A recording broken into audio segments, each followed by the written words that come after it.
दिन रिया जंगल के सुनसान रास्ते से गुजर रही थी, तभी अचानक उसकी नजर जमीन में कुछ चमकती हुई चीज पर पड़ती है। वह धीरे धीरे पास जाती है और देखती है मिट्टी के अंदर एक चमचमाता हुआ जादुई लाल रत्न दबा हुआ है। रिया जल्दी से इधर उधर देखती है, कोई आसपास नहीं होता। वह तुरंत रत्न को निकालकर अपनी साड़ी में छुपा लेती है, पर कुछ दूर खड़ा एक लालची जमींदार उसे देख लेता है। उसकी आंखों में लालच चमक उठता है। इस लड़की के पास जरूर कोई कीमती चीज है। वह तुरंत रिया के पीछे दौड़ पड़ता है। रिया डर के मारे तेजी से भागती है और किसी तरह अपने टूटे फूटे घर में पहुंचकर दरवाजा अंदर से बंद कर लेती है। दरवाजा खोलो, जो तुम्हारे पास है वो मेरा है।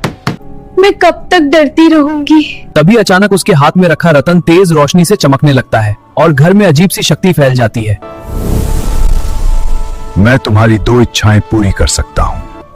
मेरी गरीबी खत्म कर दो और मुझे इतना मजबूत बना दो कि कोई मुझे डरा ना सके। अगले ही पल जोरदार रोशनी फैलती है और उसका टूटा फूटा घर एक भव्य महल में बदल जाता है। रिया अब एक आत्मविश्वासी और शक्तिशाली महिला बन चुकी है। उसकी आंखों में अब डर नहीं ताकत होती है। अगली सुबह वही जमींदार वहां आता है, लेकिन महल देखकर हैरान रह जाता है। कल तक तुम मुझे डराते थे, आज मैं तुम्हें तुम्हारी औकात दिखाऊंगी।